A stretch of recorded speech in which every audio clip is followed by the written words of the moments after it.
Good evening friends, मेरा नाम है आकाश और आज की इस वीडियो में हम जानेंगे कि डिलीवरी देने के बाद रिसीविंग लेते समय किन किन बातों का ध्यान रखना ज़रूरी है। तो सबसे पहले हमें जानना होगा कि रिसीविंग कितने प्रकार की होती हैं।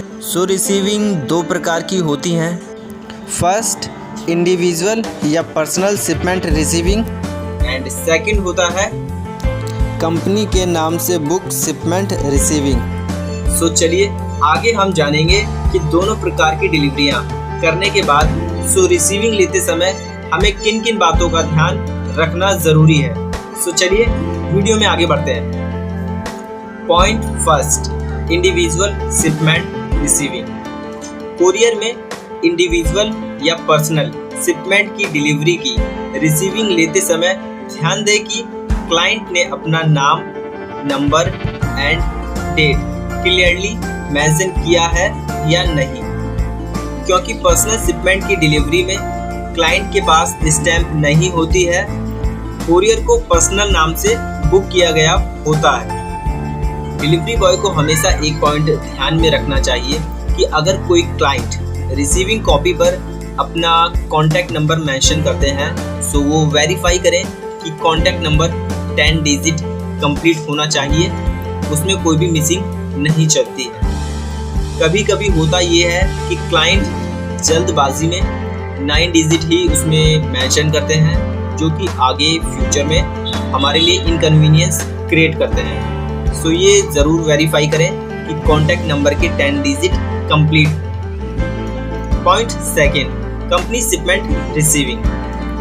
डिलीवरी बॉय को हमेशा एक बात ध्यान रखनी चाहिए कि जब भी वो किसी कंपनी के नाम पर बुक शिपमेंट की डिलीवरी करने जाते हैं तो डिलीवरी पॉइंट पर उन्हें कोई भी मिल सकते हैं। जैसे कई कंपनियों में कोरियर को सिक्योरिटी गार्ड द्वारा रिसीव किया जाता है, कई कंपनियों में कोरियर को सिर्फ कोई इंडिविजुअल पर्सन आकर ही रिसीव करते हैं, या फिर कोई इंडिविजुअल कोरियर रिसीव करने वाले डिपार्टमेंट में मटेरियल को ले जाया जाता है और डिलीवरी वहां पर ली जाती है। रिसीविंग लेते समय ध्यान दें कि कंपनी की स्टैम्प, कोरियर रिसीव करने वाले स्टाफ का नाम और डेट क्लियरली मेंशन होना आवश्यक है, क्योंकि कंपनी के नाम से बुक शिपमेंट की वैल्यू कम नहीं होती है, इनकी वैल्यू लाखों में होती है। तो हमें हमेशा ये वेरीफाई करना चाहिए कि कंपनी के नाम से बुक शिपमेंट की रिसीविंग लेते समय कंपनी की स्टैम्प होना आवश्यक है।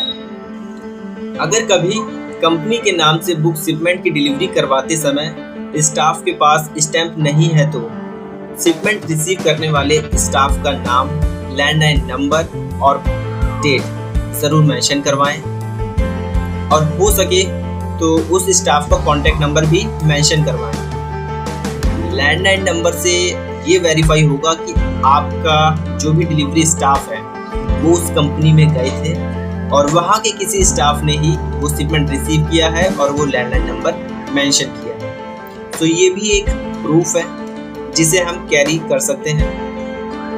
इन पॉइंट्स को ध्यान में रखकर फ्यूचर में होने वाले किसी भी प्रकार के इनकन्वीनियंस से आप लोग बच सकते हैं।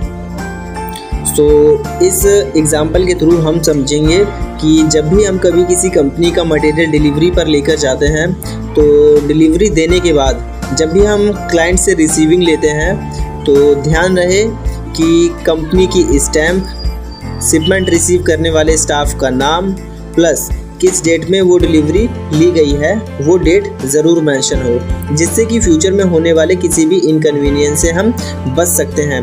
यहाँ पे आप इजीली देख सकते हैं कि कंपनी की स्टैम्प लगी हुई है और शिपमेंट रिसीव करने वाले स्टाफ ने अपने सिग्नेचर किए हुए हैं और डेट मेंशन की हुई है। यह सिर्फ एक एग्जाम्पल है ताकि हम समझ सकें कि किसी कंपनी के मटेरियल को डिलीवरी करने के बाद रिसीविंग किस प्रकार ली जाती है। अब हम इस एग्जाम्पल द्वारा समझेंगे कि किसी कंपनी के नाम से बुक कोरियर की डिलीवरी करते समय अगर स्टाफ के पास स्टैम्प नहीं होती है तो रिसीविंग किस प्रकार लेनी चाहिए। देखिए यहाँ पे कोरियर रिसीव करने वाले पर्सन ने अपना नाम मेंशन किया हुआ है और डेट मेंशन की है कि उन्होंने किस डेट पे ये शिपमेंट रिसीव किया है, और प्लस अपना कॉन्टैक्ट नंबर मेंशन किया है, जिससे कि फ्यूचर में अगर कोई भी इनकन्वीनियंस हो तो हम ट्रैक कर सकते हैं कि इन पर्सन ने यह इनवॉइस इस डेट पर रिसीव किया है अपने सिग्नेचर के साथ। सो नेक्स्ट टाइम आप जब भी कभी किसी कंपनी की डिलीवरी करने जाते हैं तो यह चीज़ ज़रूर ध्यान में रखिए कि अगर स्टैम्प ना होने पर हमें रिसीविंग किस प्रकार लेनी है। अगर कंपनी के पास स्टैम्प होती है तो उस टाइम हमें रिसीविंग किस प्रकार लेनी है। सो आज की वीडियो में इतना ही, फिर मिलेंगे नेक्स्ट वीडियो में।